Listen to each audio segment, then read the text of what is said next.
Welcome to Piece by Piece, a business podcast by Lumbermens. In today's episode, we discuss managing different generations of workers, plus identifying and retaining talent. Here's Ryan Terpstra, Jeff Malloch, and Shawn Montague. Welcome back to another episode of Piece by Piece. I'm Ryan Terpstra for this episode, joined once again by Jeff Malloch and Shawn Montague. And guys, a hot topic, I think, for a lot of folks out there, and this has been something that really for the last 5 years, coming out of COVID, the workforce has been a challenge for people, regardless of the industry. It doesn't matter what industry you work in. If you're listening or watching this, talent acquisition and retention is definitely something that has been a challenge, to put it frankly, for those out there, for leaders who are hiring and looking to build a team. And I know we're very proud of our team, but it's not always so easy to get there. So in this episode, we're going to talk about finding and also retaining talent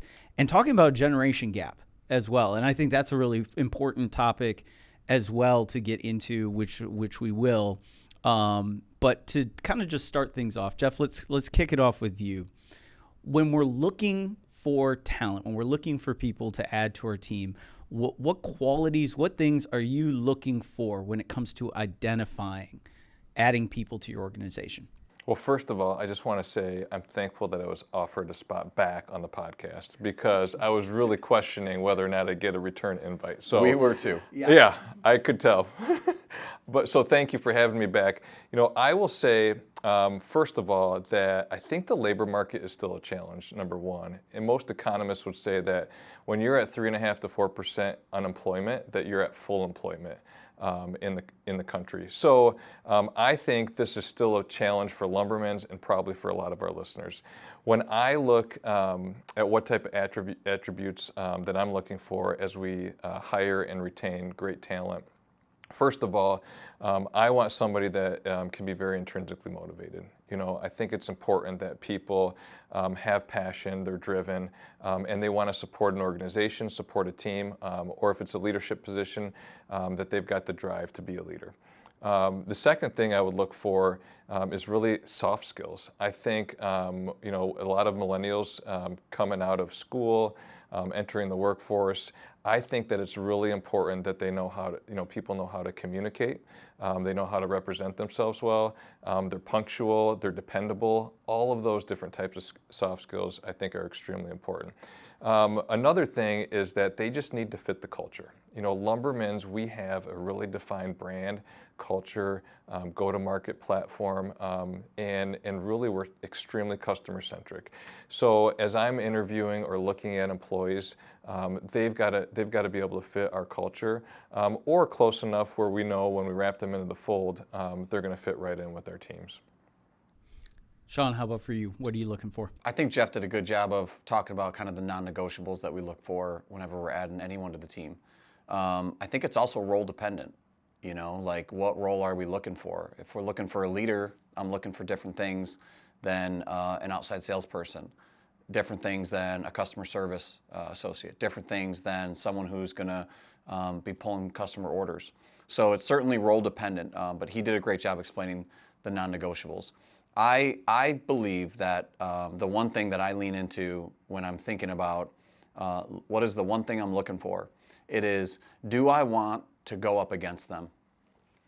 That for me, and I've said it before in a previous episode, but that for me is so important. And that transcends over sales, ops, leadership. Do I want, if a competitor came and hired this person as a leader, am I ready to lead against them? If they hired him as a salesperson, is my team ready to go up against him?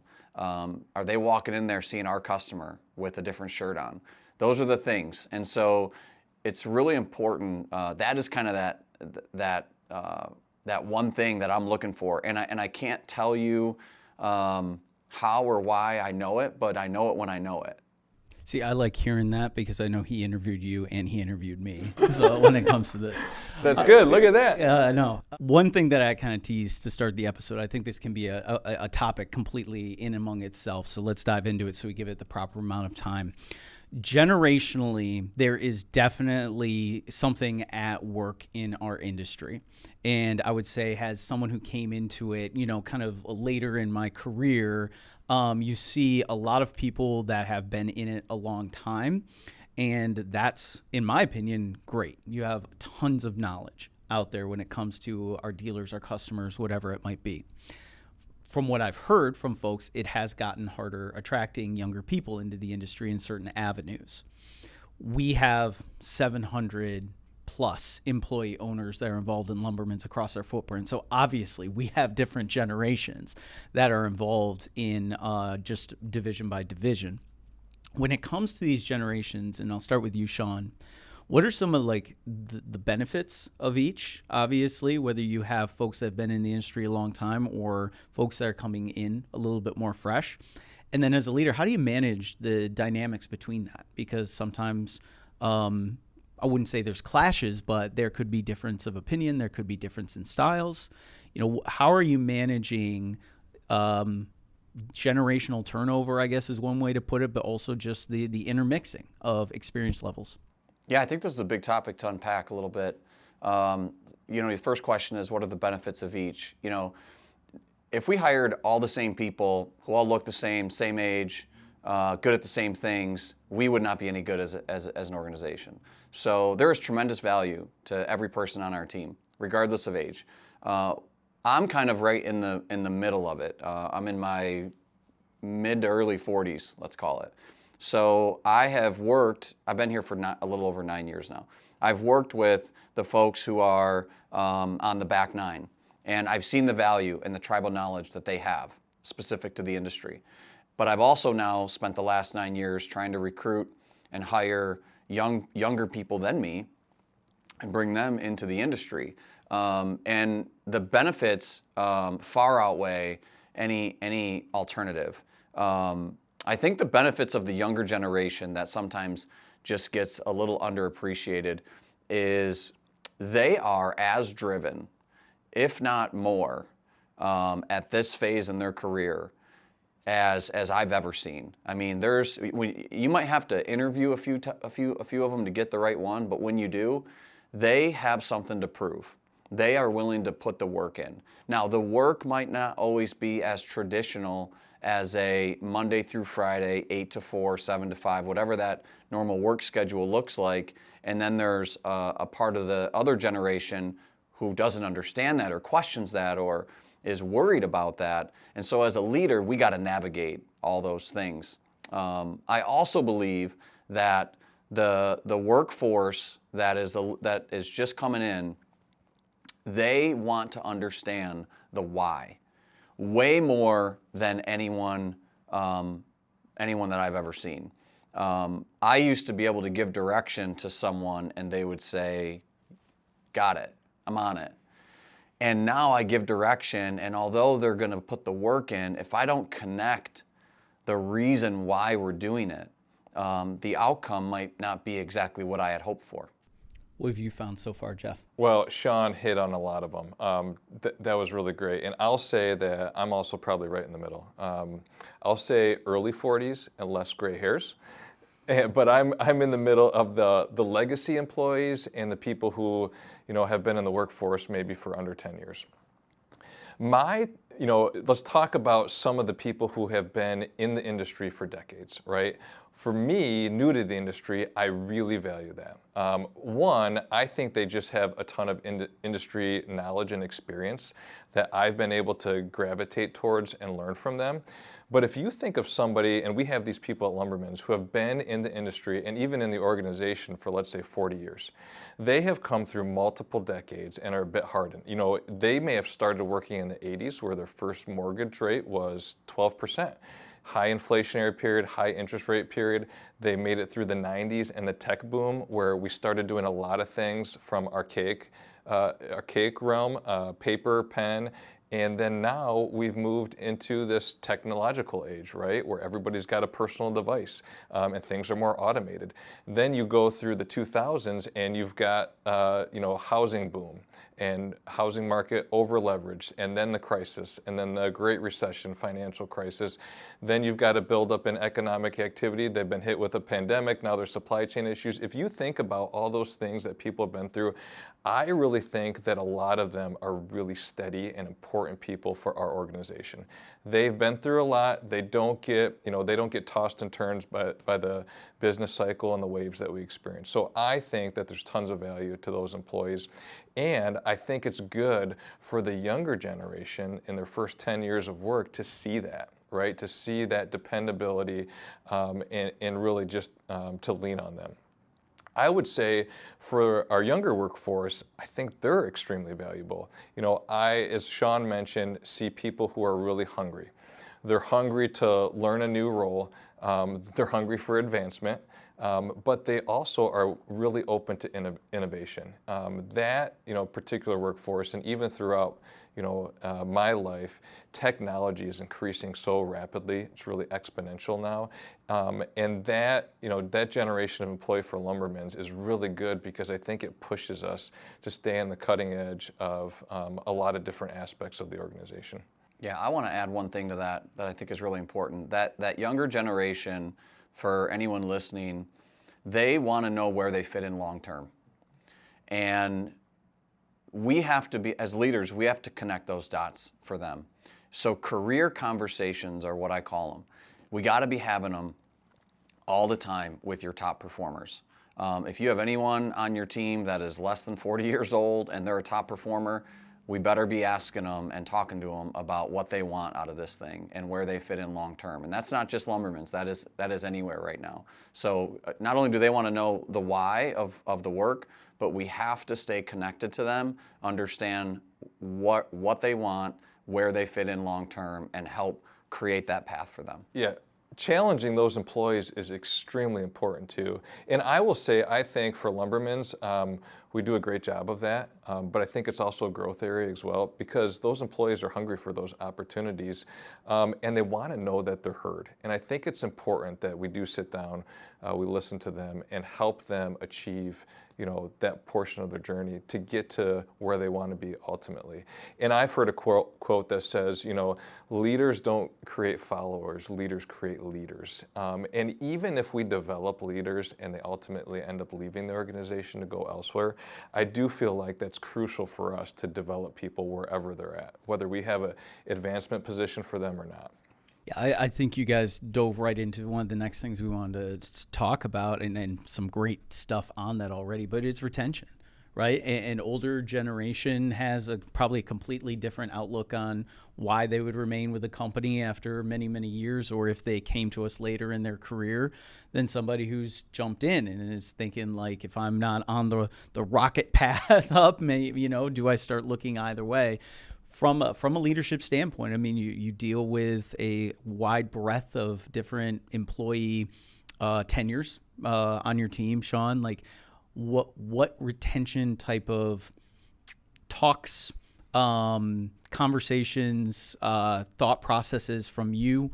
How do you keep a team intact?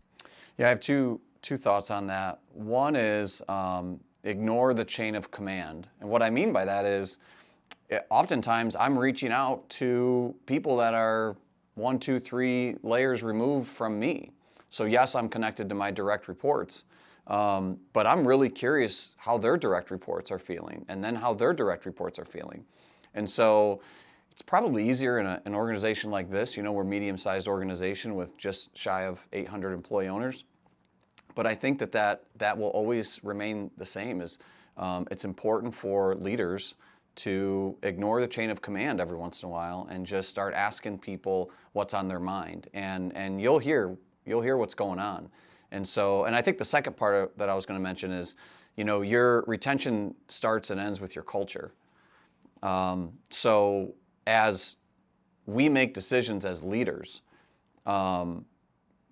these employee owners are at the center of our decisions. The customers are at the center of our decisions. Making sure that we expect great results while also caring for our teammates, that is in the fabric of who we are and who we will always be. And question for you, Jeff, that I also wanted to hit on before we shift any topics here. we talk about leadership and we talk about the different generations. You gave a great breakdown. You both did of the strengths of each. Sometimes, though, they don't always understand each other. And I think the three of us sitting here, we're kind of caught in the middle, literally, age-wise, experience-wise, of some of those things because for younger people, they might value remote work opportunities. They might value faster advancement than the older generation who I put in my time at the, pulling the lever at this machine for 15 years and you can too. How do you balance the dynamics of a kind of an older generation versus a younger generation? And this can just be in business in general, in any of your career experience when it comes to integrating the folks on your team that have different life experiences. Well, I would say I think our legacy employees are honestly, they can be great recruiters and a part of the retention culture as well. I say that because I'll put a plug in for anybody who's interested in how we retain employees. I would say being an employee-owned company is a key piece of that. And I would tell people to watch Steve Peterson's ESOP and Culture podcast. I think that those legacy employees have been able to be with Lumbermen's for decades. The financial benefit is there, and their share value as employee owners and how that's grown over time. What I worry about is when those legacy employees aren't there, because right now, as a new employee comes on board, let's say they're working in a warehouse. Well, we may have somebody in that warehouse that has been able to see their share value grow over the course of 30 years. They are huge in retaining that younger employee just to know that, listen, Lumbermen's culture has stayed the same. There's huge financial benefits to you as you progress. Now, I also think that the workforce is changing a lot, and as Shawn alluded to, I think culture, flexibility in your job, I think that's very important. So it's probably more important for some of our newer employees, but I would just say to that retention piece, it's really important that we as leaders listen, as Shawn mentioned, downstream. And that we react. But I will also say that as you grow as an organization, and Lumbermen's has been blessed to have a lot of growth, that sometimes it's also important that you have a bit more stringent procedures and policies in job classes as well too. But I think that between the two generations, I think it's really important that we recognize that some of our legacy employees are some of our best recruiters and retainers as well. I think there's a blind spot in this though. And it's not necessarily something we see all the time here, but I think there's a bit of a blind spot. And that is the individuals that are high performers, that are in their 20s and 30s, want to make sure that everyone in the organization is held accountable for a job well done and a job not well done. And so addressing underperformers and performance managing everyone the same is really, really important right now. If you are a leader navigating these two generations, performance management equally, and making sure everyone's held to the same standard is really important, because the younger generation, if you allow underperformers to continue to be in your organization, your culture is created by the behaviors that you allow. So it will work against you if you allow underperformers to stick around just because they've been here forever.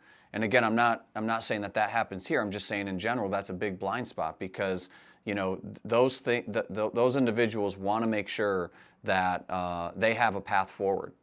I'm going to throw a quick plug out there. We have an article on our website where we interviewed a lot of younger people coming into Lumbermen's and got their thoughts on just the industry in general, what they'd experienced so far working with some of these legacy employees. So if you want to check that out, lumbermens-inc.com is definitely a great place to find it. You can scroll our socials too, because of course you're following them by now, and you can find it there. Shawn said something earlier. I was like, I know we're coming back to this, and it's probably close to all three of our hearts. You said, younger employees want to know the why, right? All three of us have 10 or 11-year-old boys. We've all heard the why, plenty in our home life probably. But when it comes to receiving feedback from the younger generation, sometimes you're going to get a why. And it comes maybe with some feedback regarding operation style or maybe sales strategy or whatever it might be.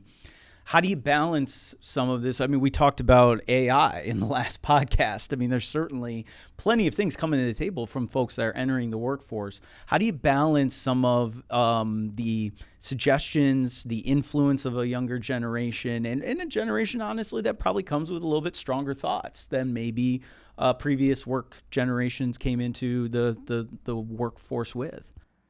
I don't think that you can fluff this one. You know, I think as you try and explain this or articulate this to anyone, the bigger organizations that are way bigger than us, they could give a very broad answer. I don't think we can do that here. And I think for our listeners, especially independent lumber yards and so on, they really can't.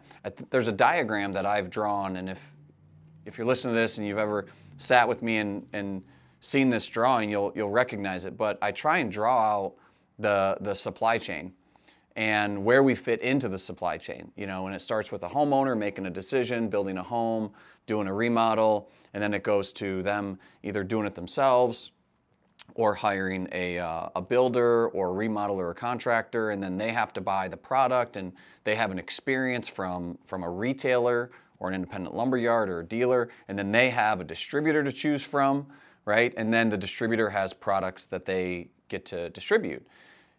Showing them that and explaining where we fit in, but then taking their suggestions and trying to just challenge, do your suggestions improve this process? Do your suggestions hold this back? And then underneath that diagram lives all of the people and all of the companies whom you can do business with. So our customers, they have a lot of different places they could choose to do business with. And it's not lost on us that when they choose to do business with us, it is a privilege to service that purchase order. So taking those suggestions, taking those challenges, which I love them, by the way. Like I love these conversations, and just asking us, where do they fit in? Do they make us better? Do they weaken the competition? Do they improve the overall supply chain experience, which ultimately is driven by all of us who own homes or rent homes or have this vision of where we spend our time? Man, you nailed the blocking and tackling of that so well. I would only add to that, probably from a leader's perspective, is the fact that I think, as Shawn mentioned, especially the size of our organization and probably some of our independent lumberyard customers, I think it's so important as a leader to remain humble. And to know that when somebody's challenging thinking, that's a way to grow as a leader as well, and perhaps feed the organization or be able to find a way to service a customer better. So I think it's important that we take the time and hear all of our employees, wherever they're at, on suggestions, because they're living in some part of the business every day. And I think it's important that we receive that feedback, but then also help them understand what's the broader picture here in terms of business strategy, and really that, you know, that process from going from building a house or remodeling all the way up till it gets to our two-step distribution piece and the manufacturers of the product. We'll wrap things up here just with some thoughts, but talking about finding talent, I think it's good to maybe think about outside the box too, right? There's many folks in our industry that came up in the industry, and from family ties or community ties, it just made sense for them to enter into the industry. Both you and myself, and to an extent Shawn as well, I mean, we all kind of came from different avenues before we landed at Lumbermen's. When it comes to like identifying something that you see in a candidate or in a person or a skill set, whatever it might be, to what can be a successful addition to your team, what kind of things are you looking for, Jeff? Well, I would say, you know, with the way that social networking has evolved over time, I really think that the way we recruit and hire people, a lot of that is through word of mouth. And I have been just so impressed on how close-knit this you know, building materials industry is, wherever you're at in the supply chain, right? So I do place a ton of value on people who are referenced or people that I've known, because I think when you know what type of product you're getting, you're gonna invest in that product, right? If it fits into your brand, your culture, they have the skill set. and you see a potential path forward for them in the organization.